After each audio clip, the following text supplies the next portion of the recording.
बैठिए, आप लोग इधर उधर मत कीजिए भाई महाराज। 2 से 3 घंटा में ये लोग को नानी याद आ जाता है। बैठिए।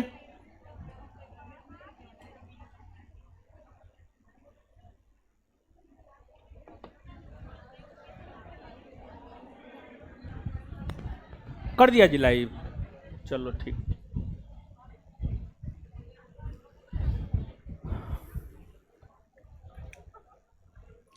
अरे सब चीज करवा देंगे महाराज भाई, आप लोग तो अकबकाते हैं।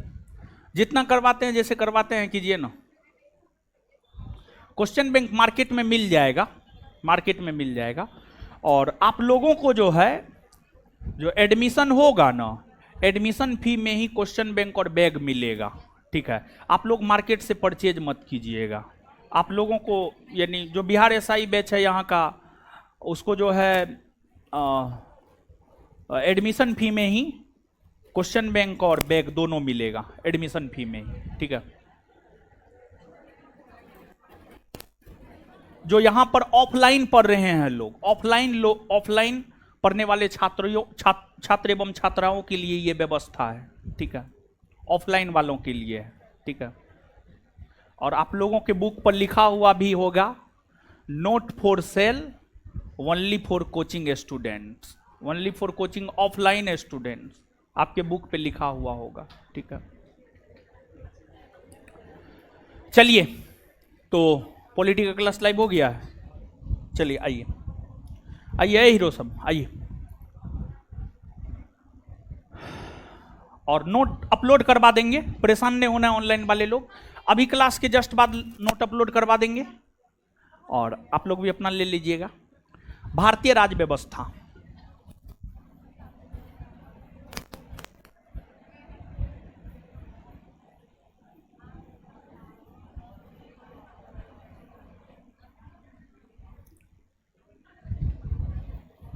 भारतीय राज्य व्यवस्था देखिए, समझिएगा चीजों को। अब भारतीय राज्य व्यवस्था, अगर इस सब्जेक्ट की हम बात करें तो इस सब्जेक्ट में बेसिकली अगर देखा जाए, इस सब्जेक्ट में बेसिकली अगर देखा जाए तो परीक्षा के दृष्टिकोण से हमें कॉन्स्टिट्यूशन ऑफ इंडिया के विषय में पढ़ने होते हैं।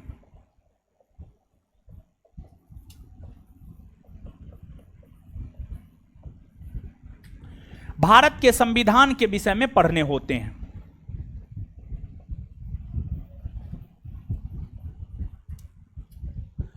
एग्जाम के दृष्टिकोण से, परीक्षा के दृष्टिकोण से अगर देखा जाए तो परीक्षा के दृष्टिकोण से इस सब्जेक्ट के अंतर्गत हमें भारत के संविधान के विषय में पढ़ने होते हैं। भारत के संविधान, और भारत के संविधान की अगर बात की जाए तो भारतीय राजनीतिक व्यवस्था में, भारतीय राजनीतिक व्यवस्था में अगर देखा जाए तो भारतीय राजनीतिक व्यवस्था में भारत में सर्वोच्च स्थान प्राप्त है भारत के संविधान को। भारतीय राजनीतिक व्यवस्था में अगर देखा जाए तो भारतीय राजनीतिक व्यवस्था में सर्वोच्च स्थान प्राप्त है भारत के संविधान को। भारत के संविधान को, भारत के संविधान को सर्वोच्च स्थान प्राप्त है। और इस संविधान में जो है, भारत के संविधान में जो है, भारत के संविधान में क्या है? भारत के संविधान में प्रस्तावना है, भारत के संविधान में अनुसूची है, भारत के संविधान में 22 भाग है, भारत के संविधान में 395 अनुच्छेद है। तो भारत के संविधान में जो प्रस्तावना है, भारत के संविधान में जो 12 अनुसूची है, भारत के संविधान में जो 22 भाग है, भारत के संविधान में जो 395 अनुच्छेद है, इन्हीं सब चीजों को इस विषय में हमें पढ़ने होते हैं, इस विषय में पढ़ने होते हैं। जैसे बेसिकली आपको लगता होगा कि पॉलिटी में हमें राष्ट्रपति को पढ़ने हैं, तो राष्ट्रपति को लेकर प्रावधान है अनुच्छेद 52 से अनुच्छेद 62। पॉलिटी में हमें निर्वाचन आयोग को पढ़ने हैं, उसको लेकर प्रावधान है अनुच्छेद 324 से 329। पॉलिटी में हमें सुप्रीम कोर्ट के विषय में पढ़ना, उसको लेकर प्रावधान है 124 से 147। तो नागरिकता के विषय पढ़ने हैं, मौलिक अधिकार के विषय पढ़ने हैं। मौलिक अधिकार को लेकर प्रावधान है अनुच्छेद 12 से अनुच्छेद 35। नागरिकता को लेकर प्रावधान है 5 से 11। राज्य के नीति निर्देशक तत्व को लेकर प्रावधान है 36 से 51। तो पॉलिटी में जो कुछ भी आप पढ़ते हैं किसी न किसी अनुच्छेद में है, किसी न किसी भाग में है वो, किसी न किसी भाग में है वो। तो बेसिकली अगर भारतीय राज्य व्यवस्था की बात की जाए, बेसिकली अगर और कोई ना है जी, जूनियर स्टाफ को भेजा कीजिए चाय लेकर के, ठीक है, जो जूनियर है।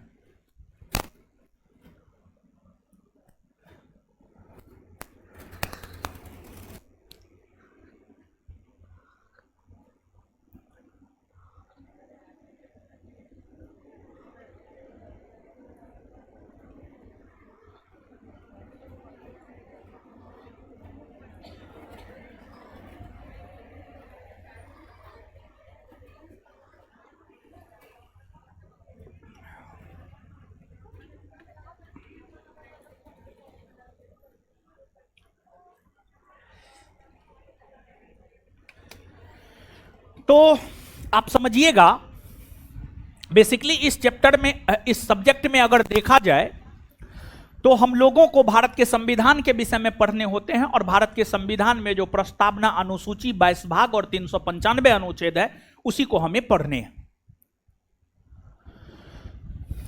अब सवाल यह उठता है कि भारत के संविधान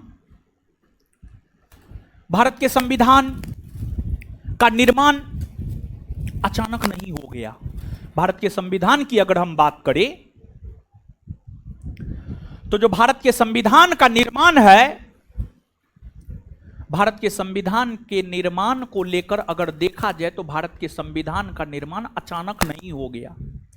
ऐसा नहीं है कि संविधान अचानक बन गया, नहीं, अचानक संविधान नहीं बना है, अचानक संविधान नहीं बना है। तो भारत का संविधान बनने की क्या पृष्ठभूमि है, इसको हम लोग सबसे पहले समझते हैं। भारत के संविधान बनने की क्या पृष्ठभूमि है, इसको सबसे पहले हम लोग समझते हैं। और संविधान बनाया संविधान सभा ने, संविधान बनाया संविधान सभा ने, तो फिर हम लोग संविधान सभा को पढ़ेंगे। और फिर जब भारत का संविधान बनकर तैयार हुआ तो भारतीय संविधान की अनेकों विशेषताएं थी, तो भारतीय संविधान की जो अनेकों विशेषताएं हैं उन अनेकों विशेषताओं को पढ़ेंगे। फिर भारतीय संविधान में प्रस्तावना है, प्रस्तावना को पढ़ेंगे। फिर भारतीय संविधान में 22 भाग है, भाग 1 में संघ और राज्य क्षेत्र है, संघ और राज्य क्षेत्र को पढ़ेंगे। फिर नागरिकता, भाग 2 में नागरिकता है, भाग 2 में नागरिकता है, फिर नागरिकता को पढ़ेंगे। भाग 3 में मौलिक अधिकार है, फिर मौलिक अधिकार को पढ़ेंगे। भाग 4 में राज्य के नीति निर्देशक तत्व है, राज्य के नीति निर्देशक तत्व को पढ़ेंगे। भाग 4 के क में मौलिक कर्तव्य है, मौलिक कर्तव्य को पढ़ेंगे। भाग 5 में संघ का शासन है, संघ के शासन को पढ़ेंगे। भाग 6 में राज्य का शासन है, राज्य के शासन को पढ़ेंगे। इस प्रकार से ऑनवर्ड हम लोग आगे बढ़ते जाएंगे। तो सबसे पहले तो यही है कि संविधान है क्या, संविधान है क्या, संविधान है क्या, संविधान क्या है। देखिए, संविधान की अगर बात की जाए तो संविधान नियम एवं कानूनों का एक लिखित दस्तावेज है। संविधान नियम एवं कानूनों का एक लिखित दस्तावेज है जो हमें यह बतलाता है कि सरकार का गठन कैसे होगा, सरकार कैसे शासन प्रशासन करेगा, राष्ट्रपति को क्या पावर है, प्रधानमंत्री को क्या पावर है, मुख्यमंत्री को क्या पावर है, राज्यपाल को क्या पावर है। यह हमें कौन बतलाता है? यह हमें बतलाता है भारत का संविधान। यह हमें बतलाता है भारत का संविधान, भारत का संविधान, भारत का संविधान, भारत का संविधान। तो अगर संविधान की बात करें तो संविधान को लेकर हम यह कह सकते हैं कि संविधान कानूनों का एक लिखित दस्तावेज है। संविधान नियम एवं कानूनों का एक लिखित दस्तावेज है जो हमें सरकार के गठन, सरकार के कार्य प्रणाली इत्यादि के विषय में जानकारी देता है। अब संविधान की अगर आप बात करेंगे तो संविधान बेसिकली दो प्रकार के होते हैं, एक लिखित और दूसरा अलिखित। एक लिखित और दूसरा अलिखित, दूसरा अलिखित। लिखित संविधान उस संविधान को कहा जाता है जिसमें एक जगह पर सब कुछ व्यवस्थित तरीका से लिखा हुआ है। लिखित संविधान हो गया, जैसे भारत का संविधान एक लिखित संविधान है। भारत के संविधान को आप देखिए, काफी व्यवस्थित तरीका से चीजों को सजाया गया है, काफी व्यवस्थित तरीका से चीजों को सजाया गया है। भाग 1 में संघ और राज्य क्षेत्र है, अनुच्छेद 1 से 4 तक है। भाग 2 में नागरिकता है, नागरिकता के अंतर्गत अनुच्छेद 5 से 11 है।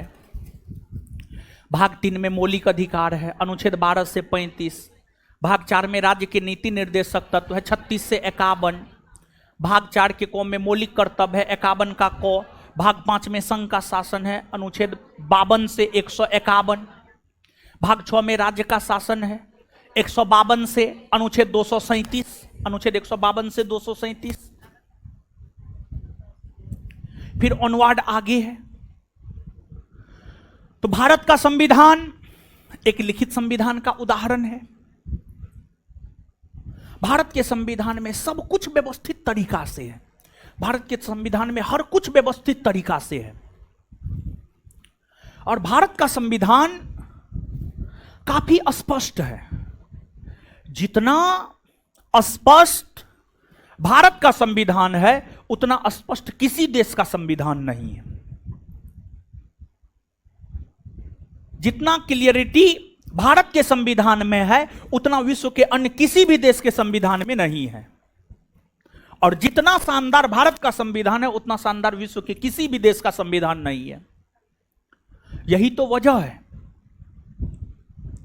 कि भारत विविधता में एकता वाला देश कहलाता है। भारत में देखिए ना, उत्तर दक्षिण पूरब पश्चिम कहीं भी चले जाइए, वहां पर खान पान, रहन सहन, पहनावा ओढ़ावा, भाषा, हर कुछ अलग है। लेकिन फिर भी भारत का संविधान है जो भारत को एक सूत्र में बांधे हुए है। भारत का संविधान ही है जो भारत को एक सूत्र में बांधे हुए है। तो संविधान का काफी ज्यादा महत्व है भारत में।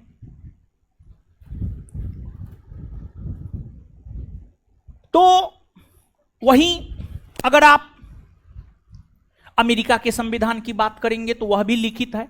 कनाडा, फ्रांस, जर्मनी, ऑस्ट्रेलिया, इन देशों के संविधान लिखित है। वहीं अलिखित संविधान की अगर आप बात करेंगे तो अलिखित संविधान में क्या होता है, ऐसा नहीं है कि चीज लिखा हुआ नहीं है, लिखा हुआ है लेकिन वह एक जगह व्यवस्थित ढंग से नहीं है, एक जगह व्यवस्थित ढंग से नहीं है। जैसे ब्रिटेन का संविधान अलिखित संविधान का उदाहरण है। न्यूजीलैंड का संविधान अलिखित संविधान का उदाहरण है। तो ब्रिटेन और न्यूजीलैंड जैसे देशों का संविधान अलिखित संविधान का उदाहरण है। ऐसा नहीं है कि वहां पर संविधान नहीं है, वहां पर संविधान है, वहां पर संविधान है लेकिन व्यवस्थित नहीं है। जैसे भारत में आप जाइएगा, किसी भी दुकान पे जाइएगा, कहिएगा हमको भारत का संविधान दीजिए। किताब के दुकान पे, किसी भी दुकान पे आप जाइएगा, कहिएगा हमको भारत का संविधान दीजिए, तुरंत निकाल के दे देगा। ब्रिटेन में आप कहिएगा, ब्रिटेन के किसी भी पुस्तक दुकान में जाकर कहिएगा ब्रिटेन का संविधान दीजिए, वो व्यवस्थित है ही नहीं, वो आपको नहीं दे पाएगा। तो संविधान बेसिकली दो प्रकार के होते हैं, लिखित और अलिखित। भारत और अमेरिका जैसे देशों का संविधान लिखित है, ब्रिटेन और न्यूजीलैंड जैसे देशों का संविधान अलिखित है। अब कैसे भारतीयों के मन में यह विचार आया कि भारत का एक संविधान होना चाहिए? कैसे भारतीयों के मन में यह विचार आया कि भारत का एक संविधान होना चाहिए? देखिए, आपको जब भारत ब्रिटेन का गुलाम था तो गुलामी का जो दौर है वह है 1757 से 1947। जो गुलामी का दौर है 1757 से 1947। इस अवधि के दौरान ब्रिटिश संसद ने, ब्रिटिश संसद ने इस अवधि के दौरान भारत में शासन प्रशासन करने के लिए 1773 का रेगुलेटिंग एक्ट, 1774 का पिट्स इंडिया एक्ट, 1793 का चार्टर एक्ट, 1813 का चार्टर एक्ट, 1833 का चार्टर एक्ट, 1853 का चार्टर एक्ट, 1858 का भारत परिषद अधिनियम, 1892 का भारत परिषद अधिनियम, 1909 का भारत शासन अधिनियम, 1919 का भारत शासन अधिनियम, 1935 का भारत शासन अधिनियम और 1947 का भारतीय स्वतंत्रता अधिनियम है। कहां? 1784 का पिट्स इंडिया एक्ट। तो ये जो गुलामी का दौर था 1757 से 1947, ये जो गुलामी का दौर था, इस गुलामी के दौर में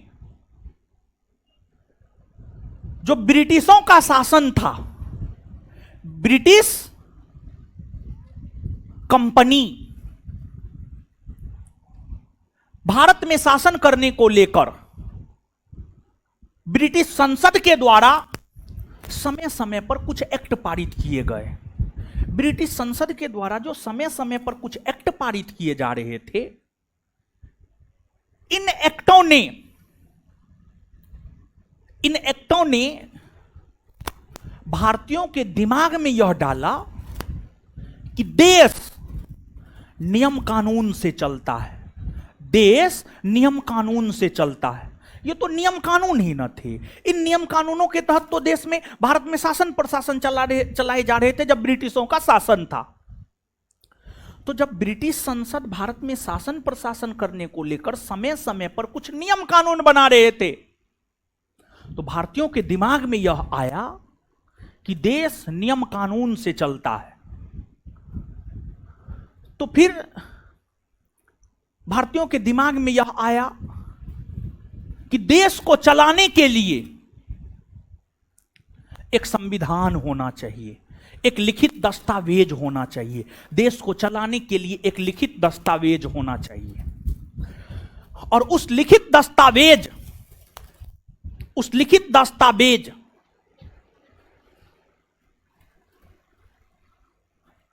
के तहत ही देश को चलाया जा सकता है। और फिर सबसे पहले 1895 ईस्वी में 1895 1895 ईस्वी में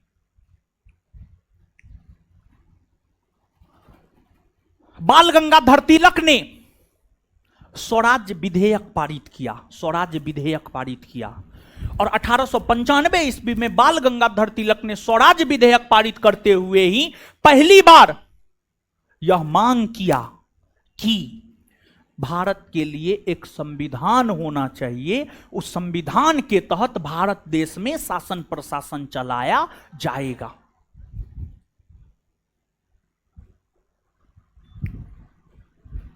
तो 1895 ईस्वी में सबसे पहले बाल गंगाधर तिलक ने स्वराज्य विधेयक को पारित करते हुए यह मांग किया कि भारत के लिए एक संविधान होना चाहिए और देश में शासन प्रशासन संविधान के तहत चलाए जाने चाहिए। देश में शासन प्रशासन संविधान के तहत चलाए जाने चाहिए। ठीक है। इसके बाद आगे चलकर 1922 ईस्वी में 1922 ईस्वी तक महात्मा गांधी को राष्ट्रीय स्तर पर एक पहचान मिल चुकी थी। 1922 ईस्वी में महात्मा गांधी ने यह कहा कि भारतीय संविधान का निर्माण भारतीयों के इच्छा अनुसार होगा। भारतीय संविधान का निर्माण भारतीयों के इच्छा अनुसार होगा। और फिर इस समय तक संविधान की मांग जोरों पर थी। और फिर आगे चलकर जो साइमन कमीशन आया था, साइमन कमीशन आयोग का एक काम यह भी था भारत के भावी संविधान के निर्माण को लेकर प्रारूप तैयार करना। भारत के भावी संविधान के निर्माण को लेकर प्रारूप तैयार करना मतलब ड्राफ्टिंग करना, ड्राफ्ट बनाना कि आखिरकार संविधान का निर्माण कैसे होगा, संविधान में क्या होगा, संविधान में क्या नहीं होगा।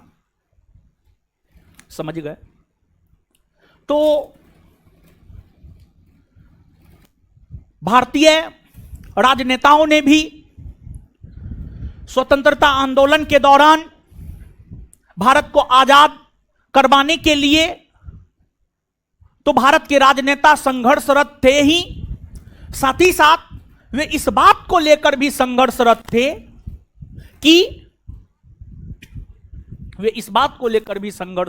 कि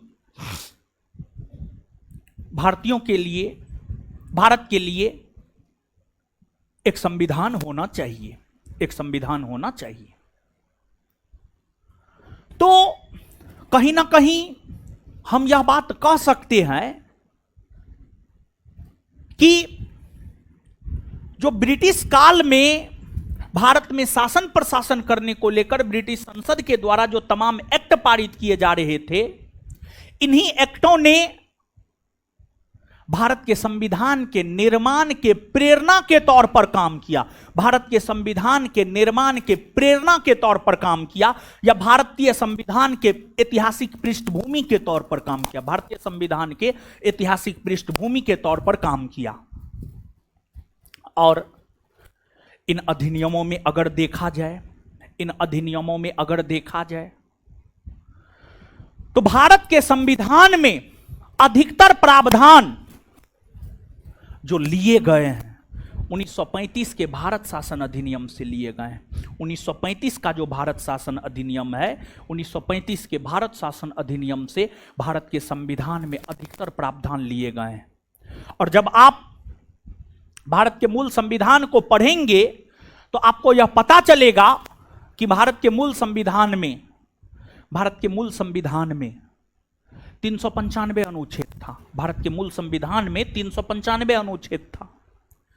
और 395 अनुच्छेद में से अगर देखा जाए 395 अनुच्छेद में से अगर देखा जाए तो 250 के आसपास अनुच्छेद भारतीय संविधान में, भारत के मूल संविधान में, भारत का संविधान बनकर तैयार जो 26 नवंबर 1949 को हुआ है, भारत का संविधान बनकर तैयार 26 नवंबर 1949 को हुआ है और भारत का संविधान लागू हुआ है 26 जनवरी 1950 को, 26 जनवरी 1950 को। भारत का संविधान जो बनकर तैयार 26 नवंबर 1949 को हुआ था उसमें 395 अनुच्छेद था और 395 अनुच्छेद में से लगभग 250 के आसपास अनुच्छेद भारत शासन अधिनियम 1935 से ही लिए गए हैं। तो जो भारत शासन अधिनियम 1935 है यह भारतीय संविधान का सबसे महत्वपूर्ण स्रोत है। जो भारत शासन अधिनियम 1935 है यह भारतीय संविधान का सबसे महत्वपूर्ण स्रोत है, यह भारतीय संविधान का सबसे महत्वपूर्ण स्रोत है। आपसे पूछा जाता है, यह पूछा गया प्रश्न है, प्रश्न यह पूछा गया है आप पूर्वावलोकन या घटना चक्र, जिसको आप घटना चक्र कहते हैं उसे ही पूर्वावलोकन भी कहा जाता है या पूर्वावलोकन को ही घटना चक्र कहा जाता है, जो कहना है आप कहिए। वो एक प्रकार का क्वेश्चन बैंक है, विभिन्न स्टेट पीसीएस में पूछा गया क्वेश्चन है। उसमें आप जाकर के देखिएगा, संविधान की विशेषता नामक चैप्टर में एक प्रश्न मिलेगा कि 1935 के भारत शासन अधिनियम का अधिक महत्व क्यों है।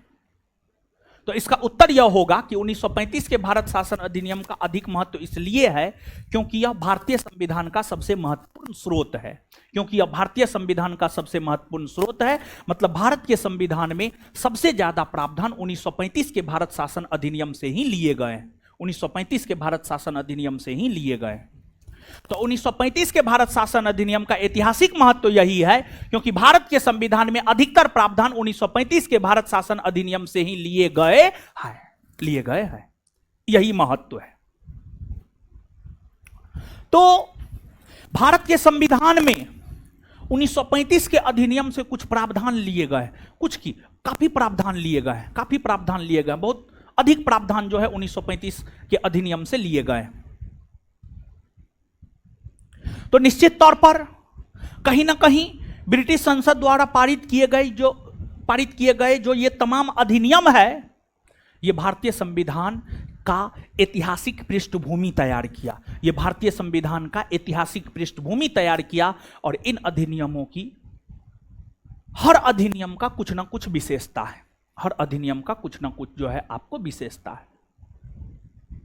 तो अगर आप भारतीय राज्य व्यवस्था में आएंगे तो भारतीय राज्य व्यवस्था का जो सिलेबस है उस सिलेबस को अगर आप जानने का प्रयास करेंगे तो आप यह देखेंगे कि भारतीय राज्य व्यवस्था का जो पहला चैप्टर होता है संविधान की ऐतिहासिक पृष्ठभूमि।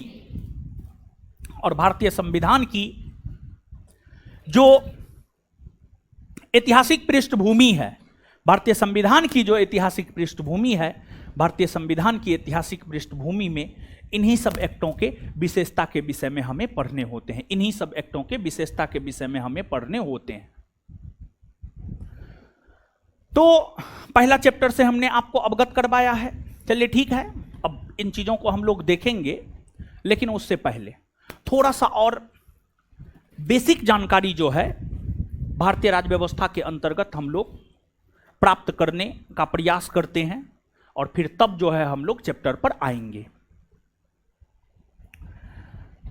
देखिए,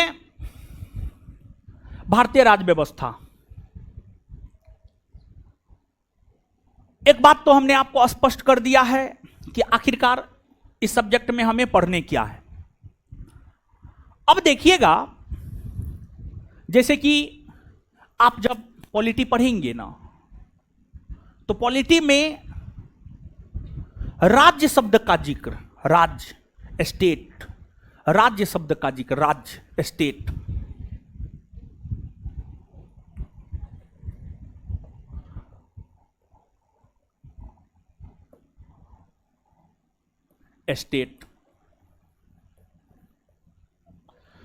शब्द का जिक्र कई दफा मिलेगा, अनेकों बार मिलेगा। पूरे पॉलिटी पढ़ते हुए सैकड़ों बार राज्य शब्द का प्रयोग आपको मिलेगा।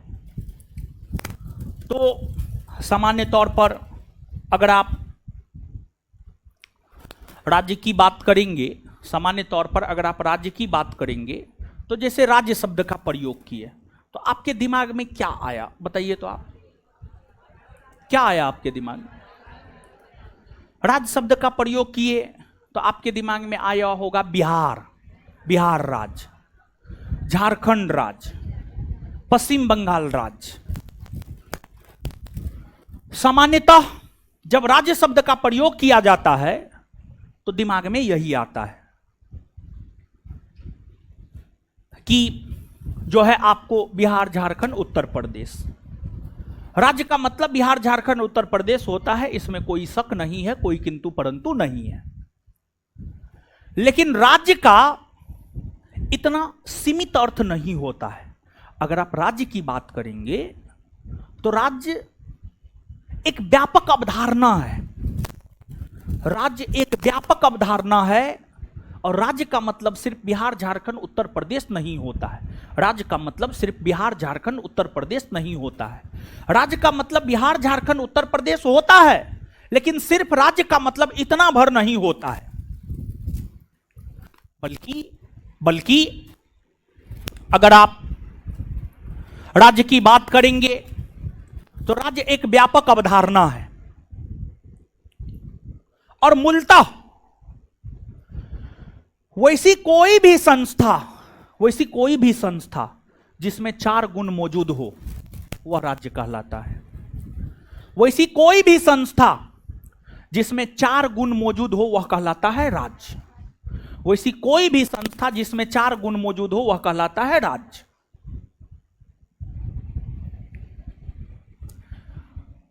राज्य होने के लिए 4 गुण का होना जरूरी है।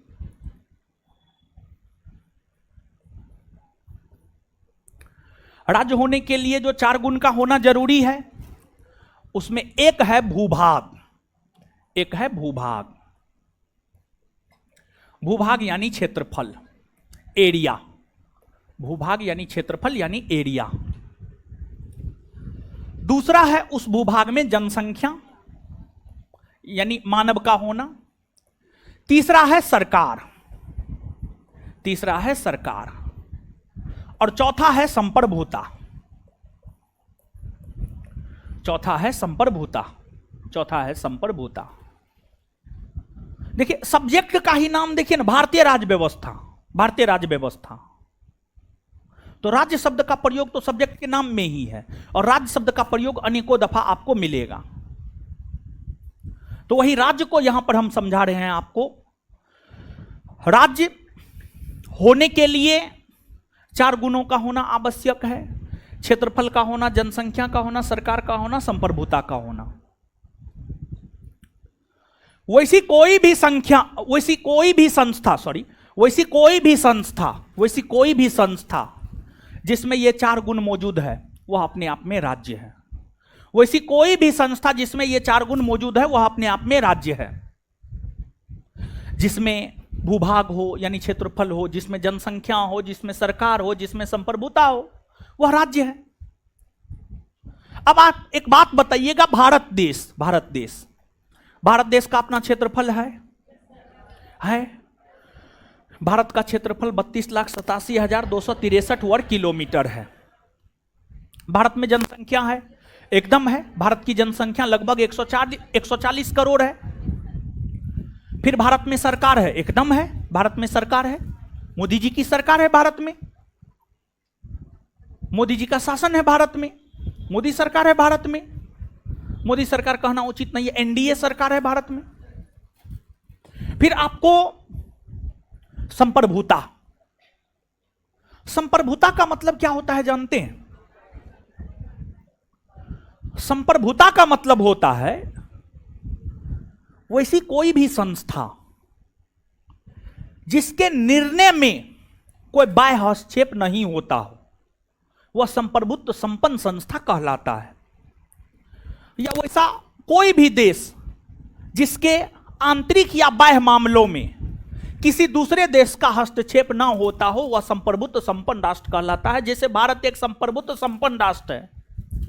भारत सरकार का जो आंतरिक मामला है या भारत सरकार का जो बाह्य मामला है, भारत सरकार का आंतरिक मामला जैसे जम्मू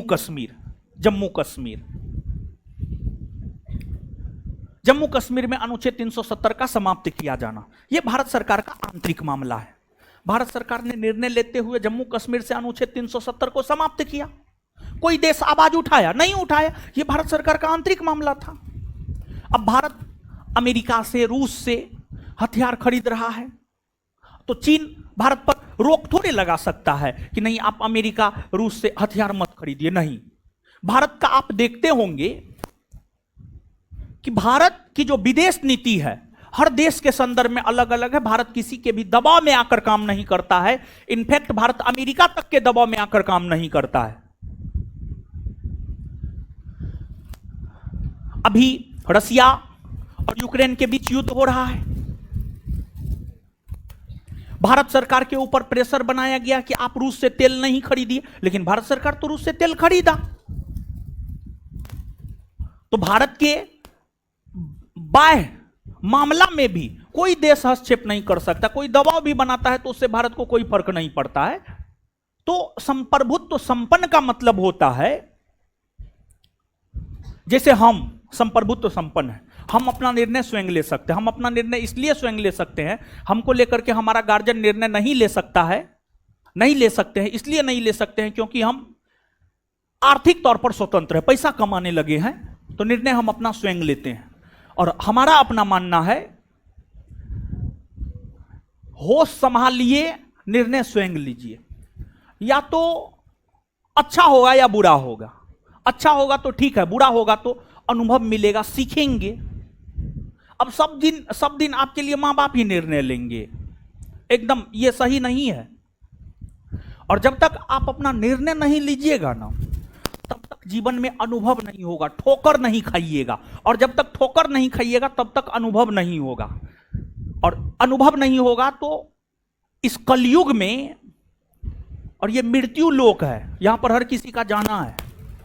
जो जन्म लिया है उसका जाना है, इसी वजह से इसको मृत्यु लोक कहा जाता है। और इसको मृत्यु लोक कहा जाता है इसी वजह से किसी के मरने पर जो है बहुत ज्यादा दुख भी मनाना नहीं है। हम भी मरेंगे, हर कोई मरेगा, आप भी मरिएगा, हर कोई मरेगा, समझ गए। डिसीजन लेना चाहिए इंसान को, समझे। अगर हम अपने गार्जियन के डिसीजन पर चलते तो अभी कहीं एक छोटा मोटा इंजीनियर होते, अब 12-15 हजार रुपया कमा रहे होते, समझ गए। तो एकदम डिसीजन लेना चाहिए, होश संभालने के बाद, समझे। और कैरियर से रिलेटेड डिसीजन तो आपको स्वयं लेना ही चाहिए, समझ गए। तो ठीक है, तो संप्रभुत्व संपन्न मतलब जब आपको लेकर के निर्णय आप स्वयं लेते हैं, आपके किसी भी मामला को लेकर निर्णय जब आप स्वयं लेते हैं, आपके निर्णय पर किसी का कोई हस्तक्षेप ना हो, तो मतलब आप संप्रभुत्व संपन्न है, आप संप्रभुत्व संपन्न है। तो भारत देखिए सो रही है, कितना बढ़िया बढ़िया बात बोल रहे हैं। आप उधर पीछे क्या देख रहे हैं? आप ही तो सो रही है। जो सो रही है वही पीछे देख रही है।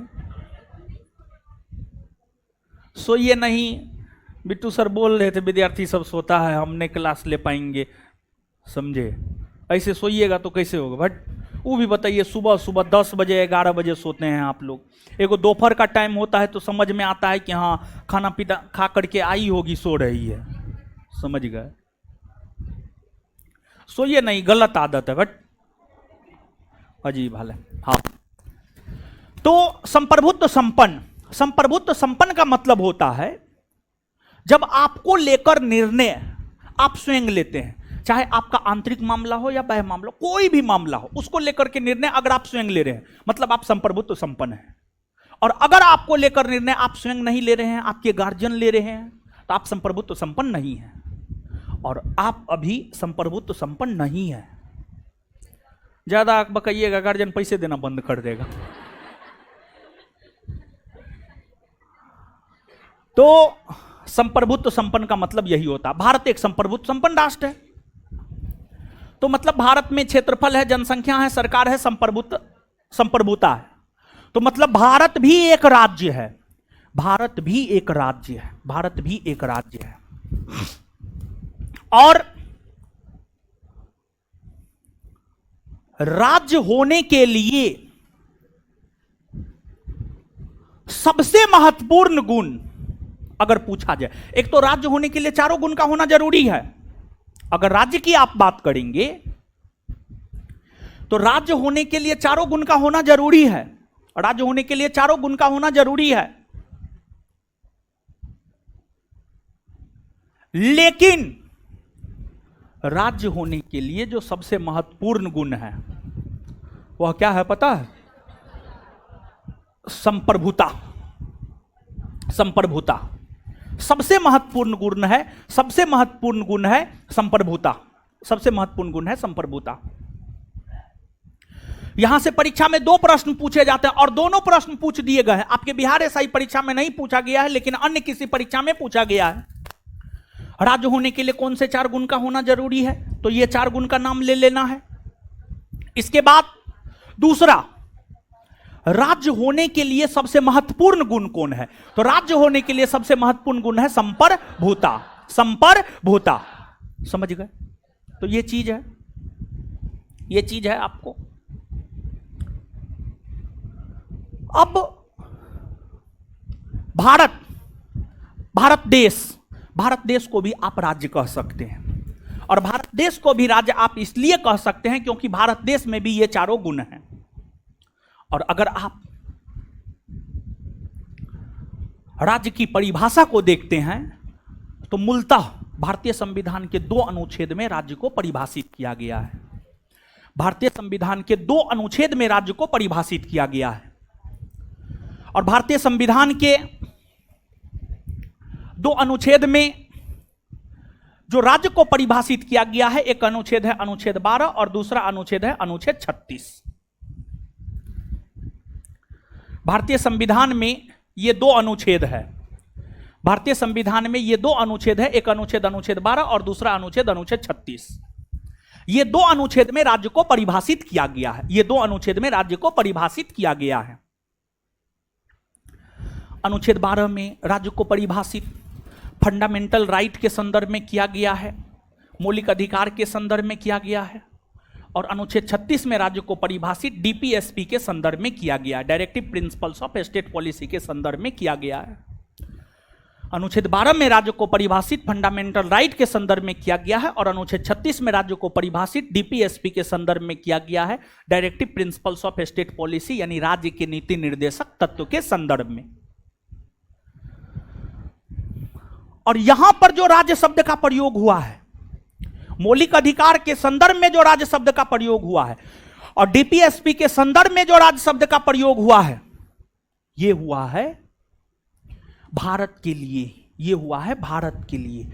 इन दोनों अनुच्छेदों में राज्य शब्द का प्रयोग हुआ है भारत के लिए, इन दोनों अनुच्छेदों में राज्य शब्द का प्रयोग हुआ है भारत के संदर्भ में। और जब आप इन दोनों अनुच्छेदों को पढ़ेंगे तो दोनों अनुच्छेद में सेम बात है, दोनों अनुच्छेद में बात सेम है, बात एक समान है, लेकिन दोनों का संदर्भ सिर्फ अलग अलग है। अनुच्छेद 12 का संदर्भ है मौलिक अधिकार को लेकर, अनुच्छेद 36 का संदर्भ है राज्य के नीति निर्देशक तत्व को लेकर, राज्य के नीति निर्देशक तत्व को लेकर।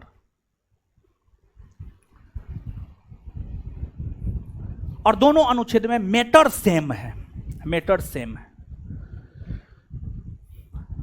अनुच्छेद 12 और अनुच्छेद 36 के अकॉर्डिंग राज्य के अंतर्गत क्या क्या आता है समझिएगा। अनुच्छेद 12 और अनुच्छेद 36 के अकॉर्डिंग अगर देखा जाए तो राज्य के अंतर्गत भारत की संसद आता है, भारत की संसद भी राज्य के अंतर्गत आता है। भारत की संसद, हाँ, पार्लियामेंट ऑफ इंडिया, जिसकी चर्चा अनुच्छेद 79 में है, भारत की संसद भी राज्य के अंतर्गत आता है। और भारत की संसद ही नहीं बल्कि संसद द्वारा स्थापित कोई संगठन है वह भी राज्य के अंतर्गत आता है। संसद द्वारा स्थापित अगर कोई संगठन है तो संसद द्वारा स्थापित संगठन भी राज्य के अंतर्गत आता है। संसद द्वारा स्थापित संगठन, संसद द्वारा स्थापित संगठन भी राज्य के अंतर्गत आता है। इसके बाद राज्य विधानमंडल, राज्य विधानमंडल, राज्य विधानमंडल जिसकी चर्चा अनुच्छेद 168 में है, अनुच्छेद 168 में है। अनुच्छेद 168 यह कहता है राज्यपाल, विधानसभा, विधान परिषद को मिलाकर राज्य विधानमंडल का गठन किया जाता है। राज्य विधानमंडल भी राज्य के अंतर्गत आता है और राज्य विधानमंडल द्वारा स्थापित संस्था भी, और राज्य विधानमंडल द्वारा स्थापित संस्था भी, स्थापित संगठन या संस्था भी राज्य के अंतर्गत आता है, राज्य के अंतर्गत आता है। इसके बाद पंचायती राज संस्था और नगरपालिका, पंचायती राज संस्था और नगरपालिका, पंचायती राज संस्था और नगरपालिका भी राज्य के अंतर्गत आता है। पंचायती राज संस्था और नगरपालिका भी राज्य के अंतर्गत आता है और इन संस्थाओं के द्वारा स्थापित कोई संस्था भी राज्य के अंतर्गत आता है। इतना ही नहीं बल्कि भारत की जो सरकारी कंपनियां हैं, सरकारी बैंक है, जैसे LIC, air India, state bank of India, यह भी राज्य के अंतर्गत आता है, यह भी राज्य के अंतर्गत आता है। तो LIC जैसी संस्था, SBI जैसी संस्था, एयर इंडिया जैसी संस्था, ETC, ये तमाम ऐसी संस्था है जो राज्य के अंतर्गत आता है। आप याद कीजिए, अभी तुरंत हम आपको थोड़ा देर पहले बताए हैं, राज्य एक व्यापक अवधारणा है। राज्य एक व्यापक अवधारणा है।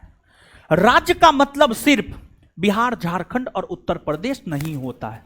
राज्य का मतलब सिर्फ बिहार, झारखंड, उत्तर प्रदेश नहीं होता है। राज्य का काफी व्यापक अर्थ होता है। राज्य का मतलब बिहार, झारखंड, उत्तर प्रदेश भी होता है और भारत को भी हम राज्य कह सकते हैं। भारत की संसद को भी हम राज्य कह सकते हैं। संसद द्वारा स्थापित संगठन को भी हम राज्य कह सकते हैं। राज्य विधानमंडल को भी राज्य कह सकते हैं। राज्य विधानमंडल द्वारा स्थापित संगठन को भी हम राज्य कह सकते हैं। पंचायती राज संस्था को भी हम राज्य कह सकते हैं। नगरपालिका को भी हम राज्य कह सकते हैं और LIC, SBI जैसी संस्था को भी हम राज्य कह सकते हैं। LIC, SBI जैसी संस्था को भी हम राज्य कह सकते हैं। तो राज्य का यही व्यापक अर्थ है। और पूछा जाता है, आपके बिहार SI में नहीं पूछा है, लेकिन पटना कॉलेज में B.Ed इंट्रेंस के लिए, B.Ed का इंट्रेंस एग्जाम होता है। इस बार नहीं, इससे पहले 2023 या 22 में पूछा गया ये प्रश्न है, निम्नलिखित में से कौन राज्य के अंतर्गत आता है या नहीं आता है। इस प्रकार के प्रश्न आपके B.Ed इंट्रेंस परीक्षा में पूछा गया है, GS का ये प्रश्न। और अगर आप इसको समझे हैं तो आपसे अगर यहां से प्रश्न पूछा जाएगा तो आप निश्चित तौर पर बना दीजिएगा, समझे। अब ऑप्शन एग्जैक्ट ध्यान में हमको नहीं है, क्योंकि B.Ed का क्वेश्चन था तो B.Ed के क्वेश्चन को उतना ध्यान में नहीं रखते हैं। दो परीक्षा के क्वेश्चन को ज्यादा ध्यान में रखते, एक BPSC, एक बिहार दरोगा, समझ गए। तो B.Ed का क्वेश्चन था, उतना ध्यान में नहीं रखे, एग्जैक्ट नहीं है। लेकिन जो क्वेश्चन था, क्वेश्चन का जो डिमांड था, जहां तक हमें याद आ रहा है, वो यही पूछा जा रहा था, निम्न में से कौन राज्य है, कौन राज्य नहीं है। अगर राज्य को आप अच्छे से समझ गए हैं तो फिर इस प्रकार के प्रश्न को आप अच्छे से बना सकते हैं, कहीं कोई दिक्कत नहीं। बात समझ में आया? कोई दिक्कत है? नहीं ना? चलिए ठीक है। यहां तक जो समझाए हैं, परीक्षा के लिहाज से 5-7 बड़ी महत्वपूर्ण फैक्ट है। परीक्षा के लिहाज से जो 5-7 बहुत महत्वपूर्ण फैक्ट है, उसको जो है हम लोग देखते हैं। बताइए फटाफट। हर प्रश्न किसी न किसी परीक्षा में पूछा गया है या आगे पूछा जा सकता है, समझ गए? तो बताइए, भारतीय राजनीतिक व्यवस्था में सर्वोच्च स्थान किसे प्राप्त है? संविधान। उत्तर होगा संविधान। भारतीय राजनीतिक व्यवस्था में सर्वोच्च स्थान किसे प्राप्त? संविधान को। भारतीय राजनीतिक व्यवस्था में सर्वोच्च स्थान किसे प्राप्त? भारतीय राजनीतिक व्यवस्था में सर्वोच्च स्थान किसे प्राप्त? किसे प्राप्त है? भारतीय राजनीतिक व्यवस्था में सर्वोच्च स्थान किसे प्राप्त? पहला चीज हम पॉलिटी पढ़ाते हुए यही बताते हैं और हम आपको पूरे विश्वास के साथ कह सकते हैं, आज से 1 महीना के बाद आप ही से पूछेंगे, आप जवाब नहीं दीजिएगा, यही प्रश्न नहीं दीजिएगा जवाब। 7-8 साल से पढ़ा रहे हैं, 2017 से पढ़ा रहे हैं, अनुभव है, हर बैच में ये बात बोलते हैं। 1 महीना के बाद पूछेंगे ना, देखिएगा ना, मौलिक अधिकार पर जमाएंगे ना, तब वहां पर पूछेंगे। ये भी हम बता दे रहे हैं, मौलिक अधिकार जब पढ़ाएंगे, शुरू करेंगे, तो वहां पर हम ये प्रश्न पूछेंगे और नहीं दीजिएगा आप जवाब। कुछ लोग दे दीजिएगा, कुछ लोग नहीं दीजिएगा, लेकिन हम जिससे पूछेंगे वो नहीं दीजिएगा। आज तक का इतिहास तो यही रहा है, समझे। इसके बाद भारत का संविधान लिखित है या अलिखित? क्या है? ब्रिटेन और न्यूजीलैंड का संविधान क्या है? अलिखित ना है। संविधान क्या है? नियम और कानूनों का एक लिखित दस्तावेज है। संविधान क्या है? संविधान क्या है?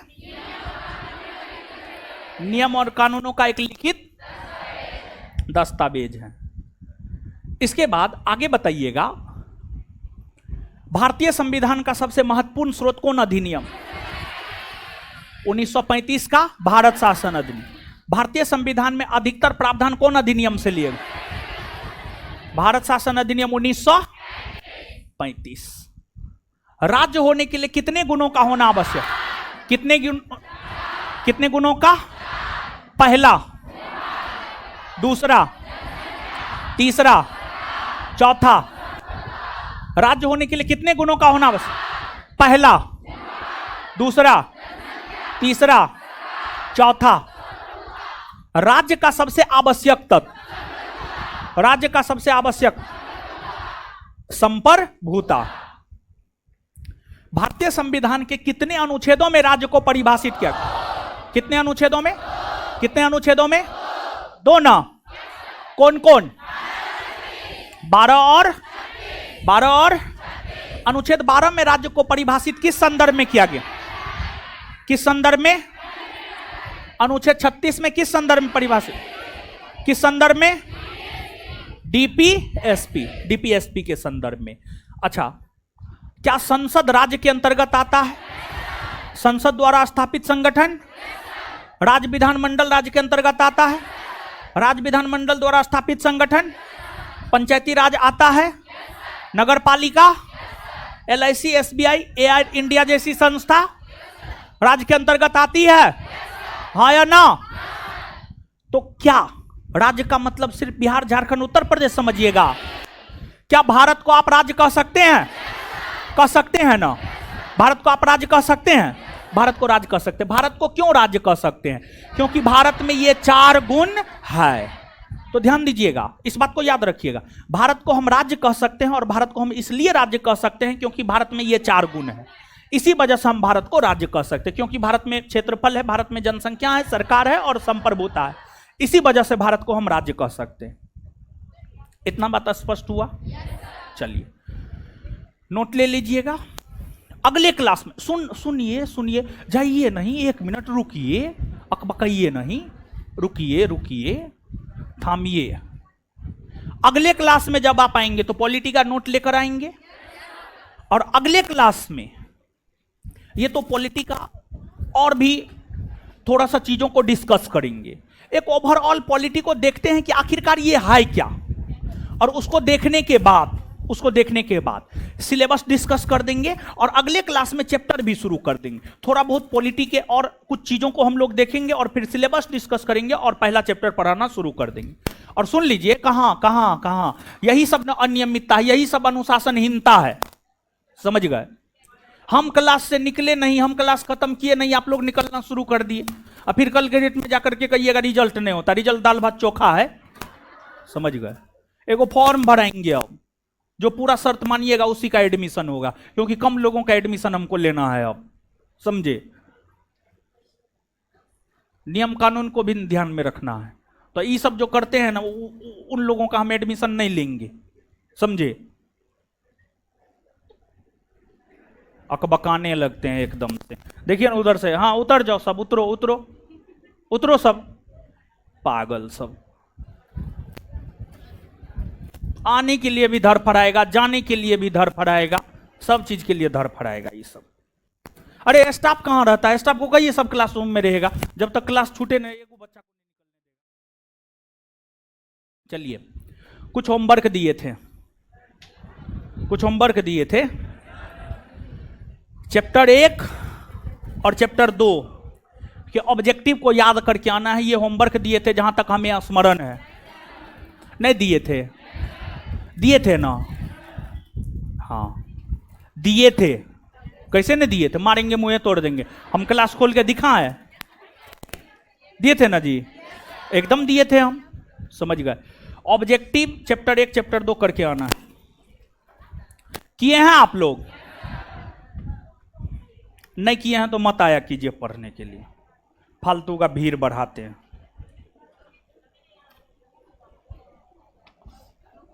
बेवजह का भीड़ नहीं बढ़ाना है। काहे बेवजह का भीड़ बढ़ाइएगा? समझे? पूछ रहे हैं जवाब दीजिए फटाफट। पूछ रहे हैं,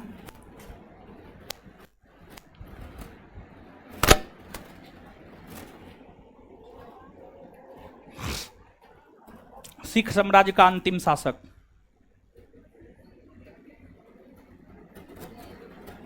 है गुरु गोविंद सिंह। सिख साम्राज्य का अंतिम शासक गुरु गोविंद। मारेंगे एक चट मुंह लाल हो जाएगा। है फर्स्ट क्लास। क्लास की है जी?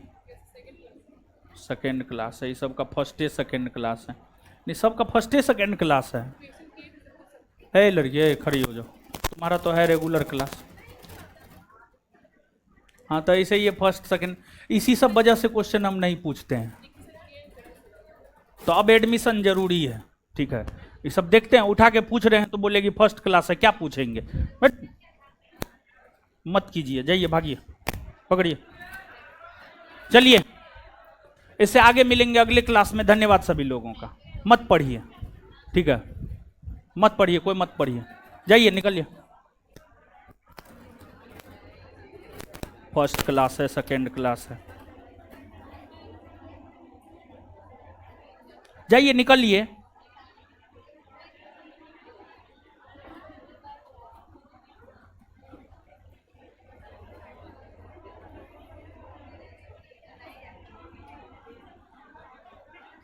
जो रेगुलर क्लास करते वो आगे में आकर के बैठा करेगी, ठीक है। जो फर्स्ट क्लास सेकेंड वाला